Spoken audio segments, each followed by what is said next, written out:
Hey, welcome back to the channel where real people share the kind of stories you seriously couldn't make up. From petty housemates to full-on family meltdowns, we've got it all. Let's dive into tonight's wildest tales. Ever had a roommate's partner treat your space like it's theirs? This story takes personal boundaries, flushes them down the toilet, and leaves one guy caught in the crossfire. My roommate's girlfriend peed herself. And somehow it was my fault. So, I'm a 22-year-old guy, and I share an apartment with another dude named Oliver, who's 24. A couple months ago, he started bringing his girlfriend, Macy, around to stay a few nights a week. No big deal at first. But then, about a month ago, Amelia came to me and asked if she could use my bathroom because Oliver's was disgusting. And honestly? She wasn't lying. I'd seen it. The tub's stained, there's hair everywhere, pee streaks on the seat, it's straight up nasty in there. It looks like one of those gas station restrooms no one wants to touch. At the time, I felt bad, so I said sure. I mean, I thought it'd be a one-time thing. Except it didn't stop there. After that, every time she was over, she'd either ask to use my bathroom or just go in when I wasn't home. How did I know? I started finding balled-up toilet paper in my trash can, and I've seen that before when my ex used to change tampons. That wasn't the only clue either. I also started finding these long strands of hair stuck on my shower tiles, and they definitely weren't mine. The worst part? I work nights, so I sleep during the day. She started waking me up just to use the bathroom. And when I told her no, she'd still sneak in when I was asleep. I'm a heavy sleeper, so I didn't always catch her, but a few times I did, and she'd act all apologetic and say she just couldn't deal with Oliver's mess. I told her, then tell him to clean it. Problem solved, right? But apparently, he keeps promising her he will, and just never does. Anyway, I'd had enough. So I bought a lock for my room and put it on. I figured, hey, if she can't respect my space, I've got to set boundaries. Well, a few days later, Oliver blows up at me. Turns out, while I was sleeping, with my headphones in, completely out cold, Amelia was banging on my door needing to pee, but the lock kept her out. And yeah, she couldn't hold it. She ended up wetting herself. And now Oliver's mad at me. Macy's embarrassed and giving me dirty looks whenever she's here, and Oliver's saying I overreacted by getting a lock. He says she's not snooping, she just wants to use the bathroom. But here's the thing, it's my room. My bathroom. And it's not just about her going in, she leaves her mess behind too. It's uncomfortable, and it's not my job to make up for Oliver being a slob. Now they're both acting like I'm the villain in this story. Look, I didn't mean for her to have that accident. I honestly had no idea it happened until after the fact. But I also don't think I'm wrong for protecting my space. Was I really supposed to just keep letting her waltz in whenever she wanted? I don't think so. When you can't even sleep in your own room without someone barging in to use your bathroom, locking the door doesn't make you the villain, it makes you the only sane one in the house. Next up, what starts as an annoying prank turns into something cruel and expensive when one family member crosses a line you just don't come back from. He thought hiding my prosthetic leg was a joke. So I took him to court. So, I'm a 33-year-old guy, and not too long ago, I let my 22-year-old cousin crash at my place. He got kicked out of his college dorm, didn't have a job, and couldn't pay rent. My folks told me it was my responsibility to help out since I've got my own house and live alone, well, just me, my 2 golden retrievers, and a couple of birds I've had since last year. From the start, my cousin made it clear he thought I was nuts for calling my pets family. He constantly joked about it, said I was weird, and treated everything like a comedy show. He's got this mean-spirited sense of humor and gave me dumb nicknames like Terminator, Robot, or Optimus Prime because I wear a prosthetic leg. I lost my real one to an infection a couple years back. I tried to be patient with him even though he left messes everywhere and couldn't be bothered to do his own laundry. 3 months in, I was already reaching my limit. Then he started pulling what he thought were harmless pranks, using my personal stuff like my clothes, my phone, and even things from the kitchen. Now, here's where it got real bad. Every night before bed, I take off my prosthetic leg. Since I work during the day, I turn in early, but he's up all night, usually until 2 or 3 a.m. One night, while I was sleeping, he decided it'd be hilarious to hide my prosthetic. I woke up and it was gone. It wasn't the first time either. Once he stashed it in the garage, another time in his room. But this time, when I asked where it was, he just laughed and said, "Check the fridge." I lost it. I screamed at him to cut the crap and tell me where it actually was or I'd kick him out on the spot. When he saw I wasn't playing around, he finally admitted it was in the attic. He went to grab it, and when he came back down, he looked nervous. The moment I saw it, my heart sank. The socket was cracked, the adjustment parts were bent, the whole thing was messed up.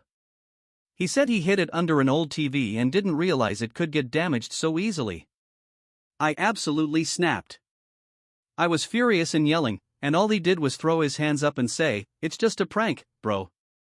That only made things worse. I kicked him out and immediately called my aunt to explain what her son had done and that they'd need to pay for the damages. Her response? She blamed me, said I knew how he was and still chose to take him in, so it was on me. She flat out refused to take responsibility. At that point, I told her I was serious about suing. I'm broke and can't afford a new prosthesis, and crutches are honestly miserable to use. I was still boiling with rage, and I even lashed out at my parents when they told me I was overreacting. They argued that suing family is wrong and that my cousin didn't mean to hurt me. I told them plain and simple, he caused this mess, and it's on him to fix it. They accused me of being heartless for not waiting until after Christmas to take action, saying I was making the family look bad. But honestly, I'm the one stuck using crutches right now, while everyone's telling me to just wait and let it blow over. They say they'll try to scrape some money together after the holidays, but meanwhile, my cousin gets off with a slap on the wrist again. All I wanted was for someone to actually take this seriously. Yeah, some of these folks really thought there'd be no consequences. If you've ever dealt with something this unhinged, drop your story in the comments and don't forget to like and subscribe for more. What would you do if someone asked you to sacrifice your child's future to save someone else's present? This next story hits that exact nerve. You won't believe why I refused to pay for my stepson's rehab. My husband and I have been married for 5 years. I've got a 16-year-old daughter, and he has a 23-year-old son. While I get along fine with my stepson, we're not exactly close. His biological mom is still in the picture and perfectly capable, so I've never tried to step into that role. My daughter's father, my late husband, passed away when she was 7. Since then, he and I both contributed steadily to her college fund, and over the years, her paternal grandparents have added a significant amount too. At this point, her college savings have grown to around $200,000. My daughter is incredibly smart, not just mom bias smart, but genuinely exceptional. Her teachers think she's got real potential to land a spot at an Ivy League school. And the last thing I want is for money to stand in the way of her future. We make too much to qualify for serious financial aid, and even though she's applying for merit scholarships, nothing's guaranteed, especially when the competition is this steep. Financially, my husband and I keep things separate. He hasn't put a dime toward my daughter's education. Meanwhile, his son has been battling a serious heroin addiction. He's stolen from us cash, electronics, family heirlooms, you name it, he's taken it and sold it for drugs. I do understand that addiction is a disease, and I've tried to help. I personally paid $1,000 for an outpatient detox program, but it didn't work. Then my husband covered a $6,000 rehab, which also failed because his son barely attended. He swore he'd try harder next time, so my husband and I split the cost of another $6,500 program. This one looked promising until he relapsed right after it ended. I've poured in time, energy, and thousands of dollars, and we've seen no lasting progress. Now, they're talking about trying an inpatient rehab program, 60 days, $25,000. But after all we've spent, I honestly have no clue where they expect that money to come from. There's nothing left in our house worth pawning. So when they suggested taking that money from my daughter's college fund, my answer was a hard no. That money is for her future, plain and simple. It's not right to jeopardize her chances over this. It's not fair to her, to my late husband, or to his parents who pitched in to help build that fund. And frankly, I don't think another $25,000 is going to solve the problem. My husband called me a bad person for putting college above his son's life. He said medical emergencies should come first. Then, to make things worse, he asked my daughter directly if she'd be willing to give up $25,000 of her fund for her stepbrother's rehab. She didn't say anything, just went quiet, and that made him mad. He accused her of being selfish. Later, she came to me in tears, saying she didn't want to hand over the money but felt horribly guilty. I was beyond angry. He had no right to put her in that position. Emotionally blackmailing a teenager? That's crossing a line. Addiction is a disease, but draining a teenager's college fund to fix it? That's a whole new level of unfair. Up next, a grieving single dad draws a hard line after a family betrayal that cuts deep, and not everyone agrees with his choice. You won't believe why I refused to see my sister on Christmas. After my wife passed away, life completely flipped upside down for me and my daughter. I'm a 36-year-old single dad now, just trying to keep things moving forward, no matter how tough it gets. My family knows I'm struggling, but my sister? She just doesn't get it. She had a rocky relationship with my late wife, and even though she's recently started helping with my daughter, she's doing way too much. For example, she redecorated my daughter's room without even asking me first. She kept pushing for my daughter to come stay at her place for days at a time, but my kid is most comfortable at home. Then she started calling my daughter by a completely different name. I still have no idea why. I asked her to knock it off and just be supportive. Instead of listening, she told me I was just taking out my grief on her. Lately, I've been teaching my daughter to be a bit more independent, little things like brushing her hair, cleaning her room, washing her cup, and making her own sandwich while I handle the bigger tasks. My sister told me I was pushing her too hard and that I was basically dumping adult responsibilities on her.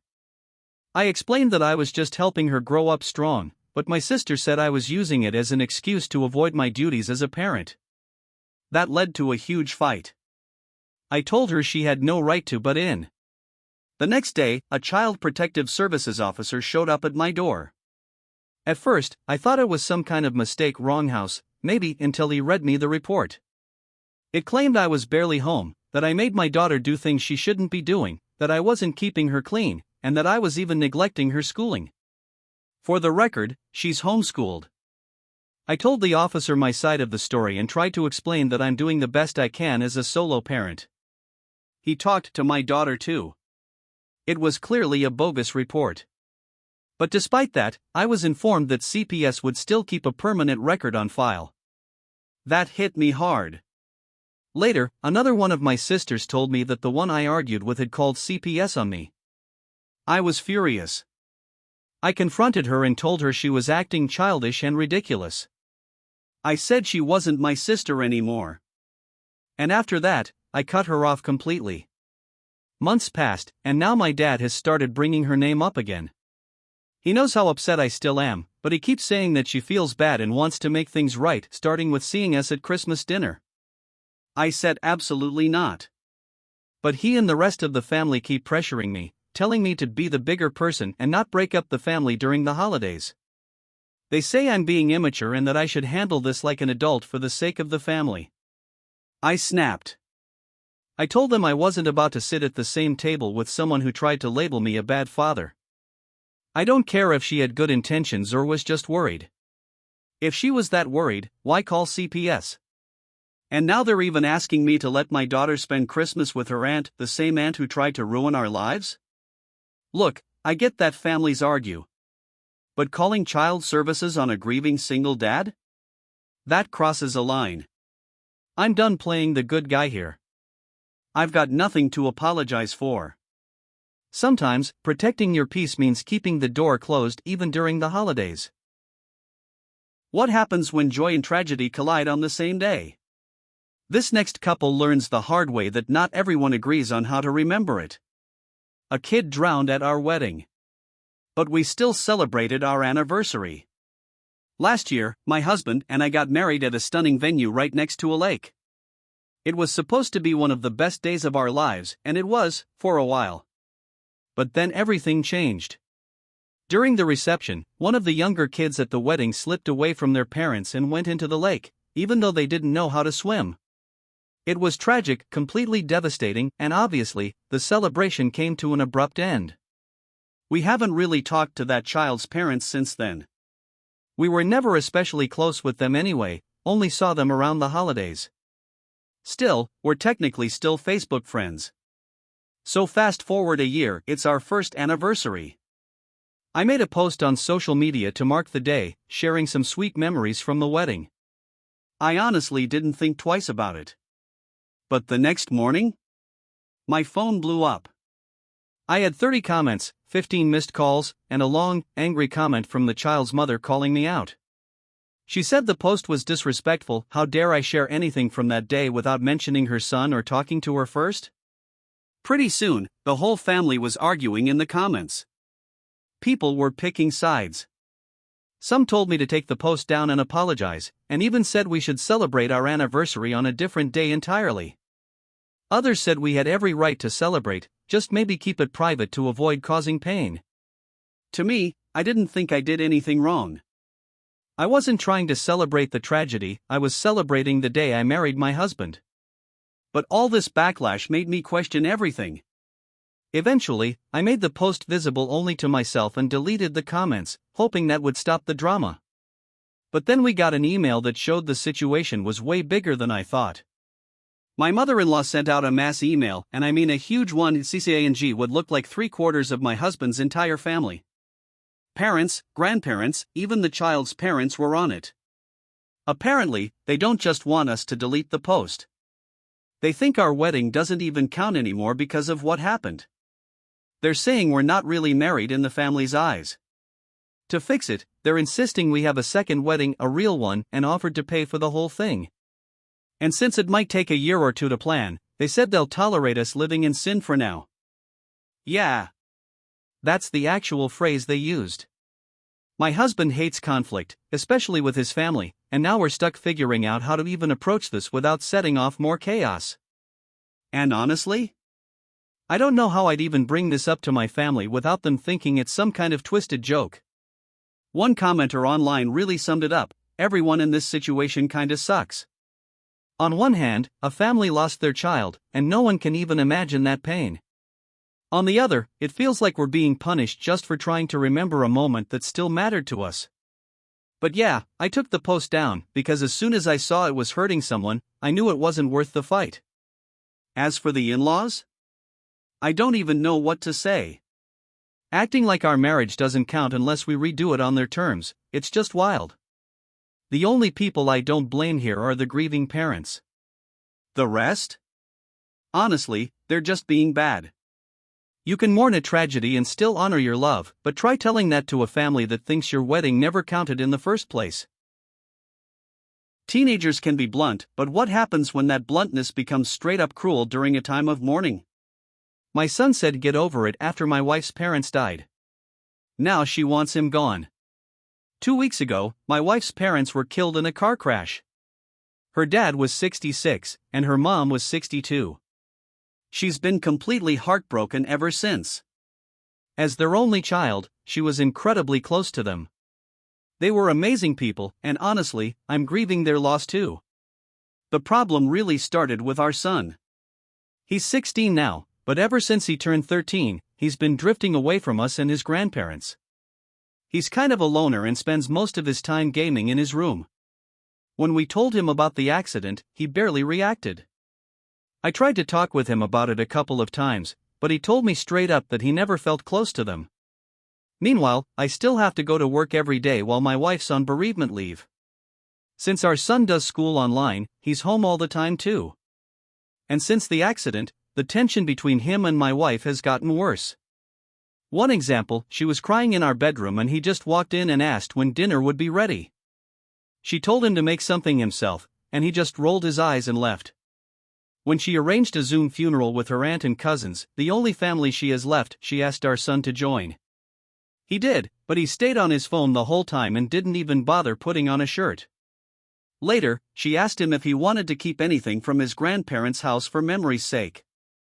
His response? A loud nope, followed by walking off. But the real breaking point came 2 days ago. I was at work when my wife called me, crying uncontrollably. Apparently, she was watching some old home videos of her parents in the living room when our son came in and asked to use the TV for his game. She told him to wait an hour and even asked if he'd like to join her. He just shrugged and said, "Mom, I seriously don't care. They were old and gonna die anyway. Can you just move on already?" She sent him to his room and then called me in tears. That night, I sat him down and made him apologize, but it was clearly forced and didn't mean anything. That only made things worse for her. Later, she told me she just couldn't grieve properly with him around, acting cold and disrespectful. She suggested sending him to my sister's house for 2 weeks. My sister has a son about his age, and they get along well. My wife said she needed that time to go through her parents' things, handle the legal matters, and try to find some peace. And while I understood why she wanted that, I told her no. I said it wouldn't be fair to kick him out, and if space was what she needed, maybe she should be the one to go. She looked at me and said she needed my support to get through this, and if she left, she'd be all alone. I told her I loved her, but our son had to come first. She spent the night in the guest room and hasn't said a word to me since. I feel awful and can't stop second-guessing myself. Grief is already hard enough. When your own kid adds insult to injury, something's got to give. And finally, a bride ditches the steak and serves up drama instead when her wedding menu sparks a full-on family feud. I served vegan food at my wedding, now my uncle says I ruined his life. My fiancé and I are tying the knot next July, and one thing we knew from the start, the food was going to be vegan. We're both vegan ourselves, and while we don't judge anyone who isn't, we wanted our wedding day to reflect who we are. We found a great vegan caterer and added a note to the invitation saying that all the food would be plant-based. We also made it super clear, if anyone had dietary needs, they just needed to let us know, and we'd make sure they were taken care of. Not long after the invites went out, my aunt gave me a call and she was not happy. Apparently, my uncle refuses to eat vegan food. She told me he needs meat. So I asked if it was a medical issue or something serious. Nope. She said it was cultural, like, in his culture, he just doesn't do vegan. Now, we all come from the same background, and none of us have any kind of meat-eating requirement. I told her that while I understood her concern, that wasn't a valid reason to bring in a separate caterer just for him. It would be expensive, and frankly, I didn't want to pay for meat at my own wedding. A few weeks passed, and the only folks who reached out with dietary needs were 3 cousins who eat low-carb. Our vegan caterer came up with a great plan for them, and they were totally on board. Once my aunt found out about that, she got even angrier. She called again and demanded to know why her husband couldn't be accommodated. I calmly told her that our menu included foods I know he eats already, things like veggies, coconut milk, nuts, grains, and he had no allergies or intolerances to any of it. I asked her, what's really the issue with skipping meat for one meal? She didn't have a solid answer, so I told her straight up, if he's that bothered, he can swing by McDonald's and eat at the kiddie table. Now she's completely stopped talking to me and has been trash-talking me to the rest of the family. She's telling everyone I'm being selfish and controlling over a single meal. Look, I know veganism isn't for everyone and I'm not trying to convert anyone, but come on. It's one meal. One free meal. On our wedding day. Am I supposed to pay extra just so my uncle can chew on a steak during the toast? No thanks. It's one meal. One free meal. But apparently, skipping meat is more offensive than skipping the wedding itself.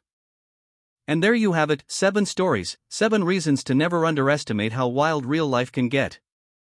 If any of that hit close to home, don't forget to like, comment, and subscribe.